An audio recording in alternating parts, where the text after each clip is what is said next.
anybody see Q&A this morning? Well, what do you think of Hipkins' performance when he was asked what your policies are? He says he's going to wait till the campaign gets underway. He wants to wait till the budget comes out. Till the budget comes out, the darn budget's been written by him, and they're profligate $60 billion of expenditure during COVID, where $30 billion didn't even go to the COVID cause in the first place. $30 billion went missing. We're saying in this campaign, look, you've given the rest 40 years of experimentation. How about you give us a go? Come on. At least this is not our first, second, third or fourth rodeo. With the other clowns it is. And it shows. I don't know which end of the horse to get on. Oh, and there's one other thing, mind you. Most of them in Parliament hadn't been to university. Maybe that's what's wrong. You got too many academics who don't know how to organise a school tuck shop. No, it shows, ladies and gentlemen. I watch it all the time. They got no idea how money works. And they demand to be, well, like Chloe Schwarbeck, she wants to be the next Minister of Finance. This is gobsmacking stuff. Mind you, when you ran as a teenager to be the mayor of the biggest city in Australasia, which we are in Auckland, the biggest municipality in Australasia is Auckland Super City, and she ran to be the mayor. And a whole lot of people thought she was qualified to run the darn place. Now, one of the cities a mess. We're the only nationalist party in a sea of globalist confusion, and we are nationalists with a capital N, just like Japan, just like Singapore, just like, dare I say it, China. Dare I say it, like every smart country. They're nationalists. But oh no, back here we're globalists. In Parliament, all sorts of people think they owe more to the United Nations, the World Health Organization, the World Economic Forum, than they owe to you, the voter. And you're going to have to make a stand this election that you're taking back control. It's called democracy. For goodness sake, we heard the recent case about the Northern Club. I was talking about them teaching tikanga as being a part of our law. Now, I'm from a Maori background. I began as a young Maori lawyer when there weren't any Maori lawyers back then. And it was in Parliament when there were no Maori in Parliament either from the general seats. Only 4 of us since 1868. And all that time, only 4 of us. So I know everything about it. But no, they're trying to teach tikanga that Maori law prevails over our general law. One of the great things we've acquired from out of the UK and, dare I say it, out of other parts of the world, our ethnic and our Judeo-Christian background has led us to a system of laws which is paramount in the world, that we all advanced by, and now they want to go back and go to some pre-European age and say that tikanga should be the law, that it should prevail. And any Maori with half a brain knows straight away there's something with that idea. You know what it is? Well, is that tikanga Ngāti Porou or tikanga Ngāpui? Or tikanga the South Island, Ngai Tahu? Or Tainui? Which tikanga is it going to be? Or 45 different tikangas. Now see how many lawyers will be able to handle that. Maori or European. No, ladies and gentlemen. It's designed in the same way as that you see out there with John Tamahiri and the Waipeta Trust, ripping off Maoris everywhere for some Maori somewhere. $94 million taken from the Maori people and the taxpayer of this country. Has it gone to the Maori people of New Zealand?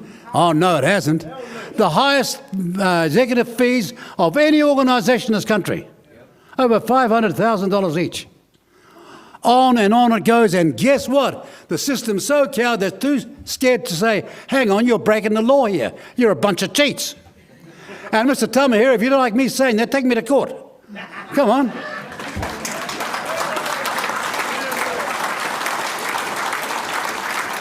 When I get discovery, it'll be the quickest court case you've ever been involved in, son. But then again, he was told never to practice law. You know why? Because as a young lawyer, he was caught being guilty of forging and uttering. Forging and uttering. Guilty of forging and uttering, and you didn't know that, did you? Any of these journalists know that? Yeah, we knew. 100%. Oh, you knew that? Well, why are you hiding your information like under a bushel? To quote from the Bible, why are you hiding that under a bushel? I don't hide it in the bush, I put it on social media. Yeah, I know. Thank you very much. Well, I need to find 1,000 more of you to go out and tell the Maori people who's losing here. Because if they're ripping you off, there are a whole lot of ordinary Maori who need help, and they're not getting any help at all. They're so-called claimed by Maori for Maori. Oh, no. It's by Maori for some Maori. That's how it goes. And when they're asked and challenged, they say, oh, it's all racism. Oh, no, it's not. Oh, no, it's not. Chris Hipkins has said that Labor is willing to means test superannuation that would affect hundreds of thousands of Kiwi seniors. Just like Labor did in the 1980s. Can you remember the 1980s? This is Geoffrey Palmer. It's the 84 election. And he says, anyone who says Labor's going to touch superannuation is spreading rumour with malice. Geoffrey had that lovely legal phrase about it, you know. Is spreading rumour with malice. They get in, that's the first thing they did. They shoved a surtax on of 75 cents in the dollar for anybody who's retired who'd saved money. And the National Party said they're going to get rid of it, no ifs, no buts, no maybes. Do you remember that? I do. I was in Town Hall in Hamilton one night when Jim Bolger said that. Get rid of it, no ifs, no buts, no maybes, and put it up to what? 92 cents in a dollar. And they think you've all forgotten. And they're back talking the same language right here, right now. Means testing is another way of saying the government will be able to refuse you your retirement super income if they decide you don't deserve it. Now, ladies and gentlemen, of those of you who are 65 and over, there's 980,000 of you. You better wake up and wake up real fast. Now, when I was young, I was giving that warning, and I'm getting a bit older now, and I'm getting a bit tired of giving the same warning. But 35 years ago, 40 years ago, I was saying that to you, and you didn't pay enough attention. Here we are, right back again. Make up your mind. It's yours, and you've got the power, and you just stop them in their tracks. Our Kiwi Super is not a benefit. It's a long-standing Kiwi entitlement. Kiwis who are over 65 or above have worked 30, 40, sometimes 50 plus years. I know a lot of people left school 14 to 15, so they've worked 50-something years, paying taxes, some of the highest taxes in our country's history and in world history, and they've built this country, and we've got an obligation to see that you retire with your super. We have demanded in our coalition agreement that super won't be touched. It's in our agreement right now, and that'll never change while we have a say in New Zealand politics.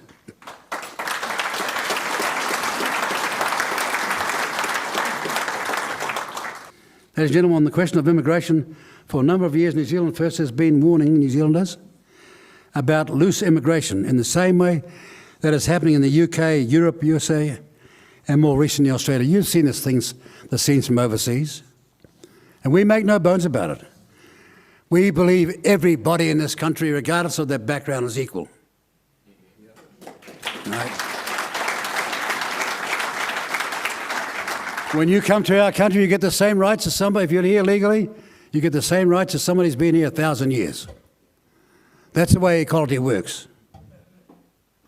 But we've been warning since a long time out about unfettered immigration being used as a crutch for the economy and failing the workforce planning for our own people.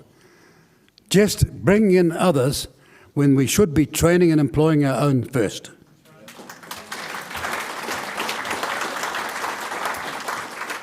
And for the record, for the media, after 2017, when we became part of the government, immigration was dramatically cut back. In 2021, when we were no longer part of the government's feet came totally off the brakes, and Labor, governing with the Greens, began approving 213,000 residencies in just 18 months. So the mainstream media, get off your backside and put the facts out there.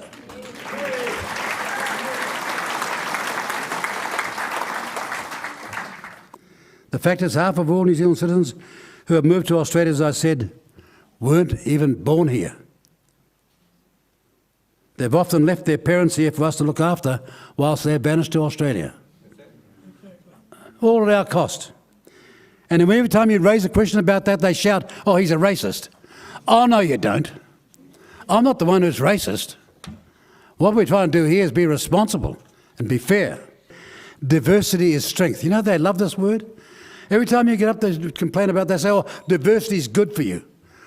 Like they're going to the restaurant or an orchard. They don't want apples, they want plums and pears and everything else. Yeah, it's fantastic in an orchard, but it ain't so in a population. You know what's great in a population? Unity. Unity is everything.